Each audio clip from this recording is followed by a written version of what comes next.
नमस्कार. असं म्हणतात जीव लावला की रानातली पाखरंसुद्धा जवळ येतात आणि हे अगदी 100% खरं आहे. या व्हायरल होणाऱ्या व्हिडिओमध्ये तुम्ही पुढे पाहू शकता. पण त्याआधी मित्रांनो, आपल्या चॅनलवरती तुम्ही नवीन असाल तर आपला RJ मराठी न्यूज चॅनल जरूर सबस्क्राईब करून घ्या.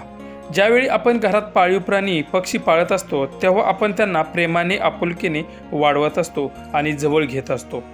त्यामुळे हे प्राणी पक्षी त्याचे उपकारही कधीच विसरत नाहीत. या व्हायरल होणाऱ्या व्हिडिओमध्ये तुम्ही पुढे पाहू शकता की या व्यक्तीचं आणि त्या टिटवीचं किती घट्ट नातं आहे ते.